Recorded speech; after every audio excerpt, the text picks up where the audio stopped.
শেখ হাসিনা দেশে ফেরার আগে আমি বলেছিলাম যে 2 মাসের মধ্যে সব হাওয়া হয়ে যাবে। এই 1 জুন একটা চ্যানেলে আমি বলেছিলাম। তা এখন পলায়ন শুরু। প্রথম পলায়নটা কে করলো? সৈয়দ রেজওয়ানা হক। তিনি মঙ্গলবার দিন অস্ট্রেলিয়ার উদ্দেশ্যে পাড়ি দিয়েছেন। তারপরে গতকাল রাতে 9টা 10-এ একেবারে বউ বাচ্চা নিয়ে মুস্তাফা সারোয়ার ফারুকী তিনি BG-139 ফ্লাইটে উঠে তিনি তুরস্ক হয়ে তিনি যাবেন বোধহয় সুইজারল্যান্ড। এবার বাকি আরো লিস্টে আছে। আমি টোটাল 17 জনের লিস্ট অনেকদিন আগে বলেছিলাম, এটা খুঁজে বার করতে হবে বলে এখন বার করতে পারছি না। অর্থাৎ পলায়নটা জারি হয়ে গেল। এবার ধীরে ধীরে দেখবেন রোজ একটা দুটো করে পুটপাট কেটে পড়ছে। আমি সেই চ্যানেলে আমি বলেছিলাম যে আপনি লিখে রেখে দিন আজকে 1 জুন, 2 মাসের মধ্যে সব পালিয়ে যাবে। 2 তারিখে আপনি আমাকে ধরবেন। তো মানে 2 মাস বাদে 2 তারিখে। তো আজকে একটা গুরুত্বপূর্ণ ঘটনা ঘটেছে সকালবেলা আমাদের বিদেশমন্ত্রী এস জয়শঙ্কর তিনি ভোর ছুটেছেন প্রধানমন্ত্রী শেখ হাসিনার কাছে, গিয়ে ব্রেকফাস্ট করেছেন। তার মানে কত সকালে উনি 8টার মধ্যেই ব্রেকফাস্ট করে ফেলেন। এখন কেন গিয়েছেন, কি ব্যাপারে এমন ঝটপট ছুটে যাওয়া, আমি এটা এখনো পর্যন্ত খবর পাইনি। আমার এমনি খবর করতে বসতে দেরি হয়ে গেল, দাড়ি ফাড়ি কিছুই কাটা হয়নি। আপনারা চেনা মানুষ, চেনা মাউনেরা বইতে কি দরকার, তাই এই দাড়ি থাকা অবস্থাতেই আপনাদের সামনে চলে এলাম। তা আরো কিছু ডেভেলপমেন্ট আছে। যেমন শেখ হাসিনা ঘরে ফেরার আগে তিনি বহু কাজ করছেন। তিনি গতকালকে, আমি একদিনের রুটিন বলছি, গতকালকে তিনি 6টা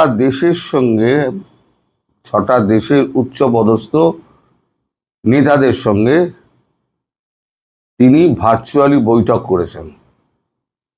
দেশের মধ্যে 16টি সংসদীয় আসনের যারা লোক রয়েছে তাদের সঙ্গে অনলাইনে বৈঠক করেছেন। এছাড়া মেলের উত্তর দিয়েছেন 7টি, SMS এর উত্তর দিয়েছেন 926টি। তার মানে এটা হচ্ছে তার একদিনের কার্যক্রম।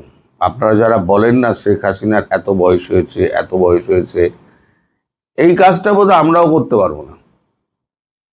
আমাদের যদি বলা হয় এই কাজটা তুমি করো একদিনের মধ্যে, আমি একদিনের মধ্যে কাজ করতে পারবো না। কারণ 6টা দেশের সঙ্গে সমানভাবে তাল মিলিয়ে তিনি কথা বলে গিয়েছেন। কূটনৈতিক পরিভাষায় যাকে বলা হয় সতর্ক হয়ে কথা বলা, ওয়ার্ড মেপে, শব্দ ঢুঁড়ে,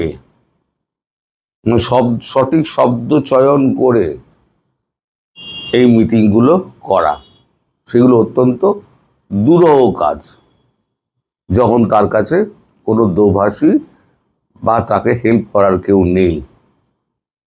তিনি একাই 100। আরো কিছু ঘটনা ঘটছে। এখন জয়শঙ্করজি কেন গেছেন সেটা আমার কাছে এখনো পর্যন্ত পরিষ্কার নয়। আমি হয়তো সন্ধ্যেবেলার দিকে খবরটা পাবো, যতক্ষণ না পর্যন্ত উনি সাউথ ব্লক থেকে ওখান থেকে বেরোবেন আমি এই খবর পাবো না। তবে শেখ হাসিনা খুব দ্রুততম সময়ের মধ্যে ফিরছেন এবং ফেরার আগে যে কাজগুলো করার সেই কাজগুলো উনি এখন করে যাচ্ছেন। আর ভেতরে এই যে তোফায়েল সাহেব মরহুম মারা গেলেন, উনি তাকে অন্তিম শয়ন করার পর এই যে হঠাৎ করে এত বড় মিছিল হলো, এত মাইক লাগানো হলো, এত পতাকা লাগানো হলো, এই দিনহীন লোকেরা টাকা পেল কোত্থেকে?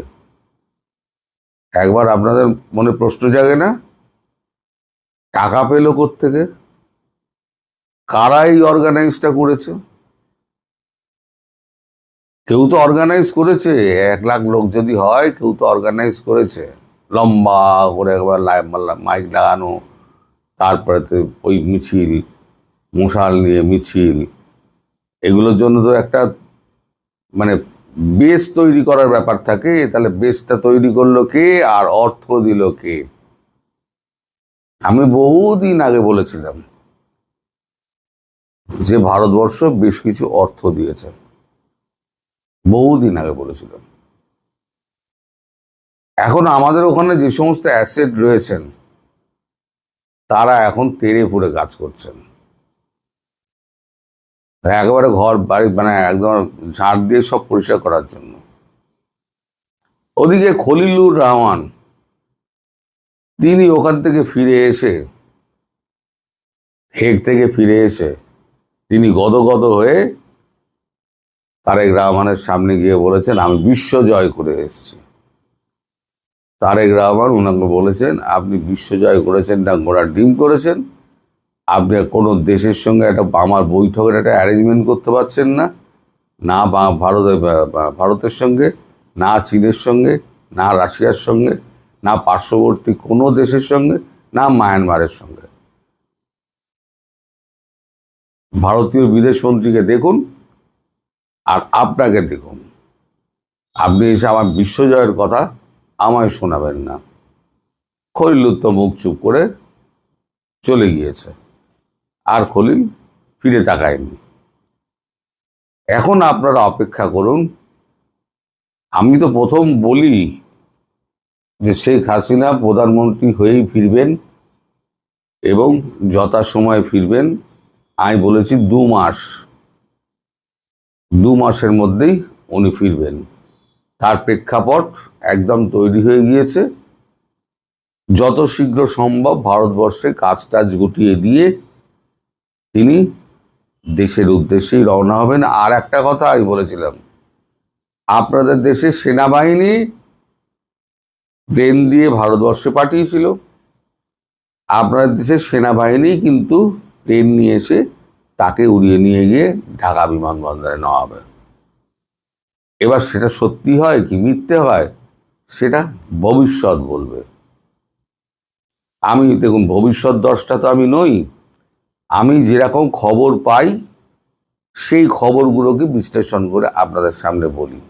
যেমন এই 2জন পালিয়ে গেছে, এই খলিলুর এসে দেখা করেছে, শেখ হাসিনা এতজনের সঙ্গে কথা বলেছেন, এত SMS করেছেন, এত লোকের সঙ্গে কথা বলেছেন, সংসদীয় 16টি আসনের নেতাদের সঙ্গে কথা বলেছেন, সঙ্গীত সাহিত্যের সঙ্গে কথা বলেছেন। আমি যে খবরগুলো পাই সেই খবরগুলোই তো বলি।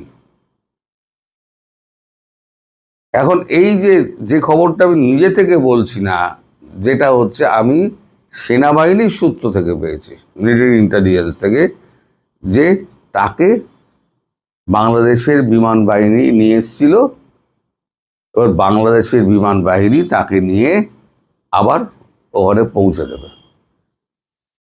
তা আমার কথা মেলে কি মেলে না, ভবিষ্যতে মিলিয়ে নেবেন। আর পলায়ন যেটা শুরু হলো, সেই পলায়নটা আরো জারি থাকবে। এটা সবে শুরু, কলির সন্ধে যাকে বলে।